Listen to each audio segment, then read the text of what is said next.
Hello, क्या हो गया?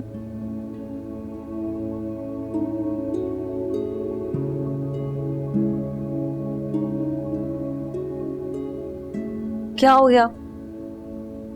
रो क्यों रही हो दीपू? क्या हुआ बेटा?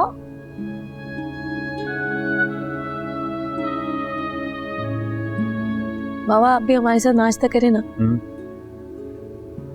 नहीं बेटा, मुझे भूख नहीं है। वो तुम कॉलेज जाओगी? नहीं, मुझे नहीं जाना कॉलेज। सही बात। मैं भी नहीं चाहता कि तुम उस बदतमीज इंसान से मिलो। अगर उसने तुमसे मिलने की कोशिश की तो? मैं उसकी शक्ल भी नहीं देखना चाहती। दीपू लेकिन वो तो यही समझेगा ना कि तुम्हें अभी भी उससे कोई ना कोई उम्मीद है, कोई आस है, जब भी तो तुम वापस आई हो। आप लोग क्या कह रहे हैं? मुझे कुछ समझ नहीं आ रहा। दीपू अल्लाह ने तुम्हें एक मौका दिया अपनी गलती सुधारने का। देखो, जो शख्स इतने मुश्किल हालात में तुम्हारे साथ खड़ा रहा है वो कितना अच्छा होगा, और तुम ऐसे ही शख्स को छोड़ने का सोच रही हो। ऐसे इंसान तो बहुत मुश्किल से मिलते हैं। हाँ, क्योंकि मैं उनकी भलाई का फायदा नहीं उठाना चाहती। उन्होंने मेरे साथ भलाई की, इसका मतलब ये थोड़ी है कि मैं उनके सर पर चढ़ कर बैठ जाऊं। बहुत सोचे उन्हें कैसा लगा होगा मुझे बेहोश देखकर। मुझे एक्सेप्ट थोड़ी कर सकते। बेटा, रिश्ते आसमानों पे बनते हैं। मैं तो यही कहूंगी कि इस रिश्ते को एक चांस जरूर। सारी जिंदगी उनके एहसान मंद तो रह सकती,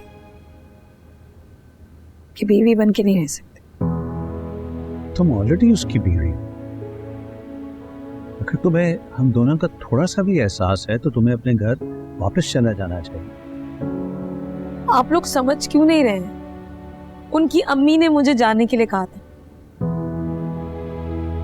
और उन्होंने भी मुझसे साफ कहा था कि वो मुझे मेहमान की तरह घर लेकर जा, बीवी की तरह नहीं। मैं नहीं कर सकती उनके साथ ही। ठीक है बेटा, तो फिर तुम यहाँ पे भी नहीं रह सकती।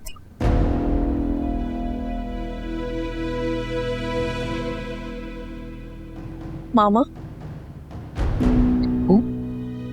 हमारी बहुत बदनामी हो चुकी है बेटा। लोग सौ सौ किस्म की बातें कर रहे हैं।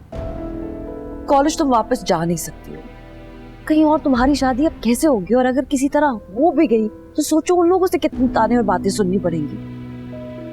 बेहतर यही है कि तुम अपने ससुराल वापस जाओ, उनसे माफी मांगो और अब वहीं पे रहो। मैं कैसे जाऊं? वो लोग नहीं रखना चाहते मुझे।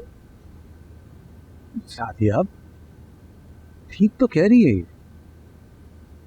नहीं सही कह रही है जमान। और तुम मेरी बात सुनो, भले कितनी बातें तुम्हें क्यों ना सुननी पड़े, तुम्हें उनका दिल जीतना होगा। जाओ वहां पे जाके माफी मांगो उनसे, उन्हें यकीन दिलाओ कि तुम अपनी गलती पे अफसोस है, तलाफी करना चाहती हो तुम अपनी हरकतों की। वहीं पे रहो और यहाँ वापस आने की जरूरत नहीं है। मैं नहीं कर सकती। फिर वही बकवास। तुम उस दो कौड़ी के लड़के के लिए गोलियां फाक सकती हो, लेकिन माँ बाप जो तुमसे इस कदर प्यार करते उनके लिए तुम इतनी सी बात नहीं कर सकती। ठीक है, जो तुम्हारे दिल में होता है तो तुम वो करो।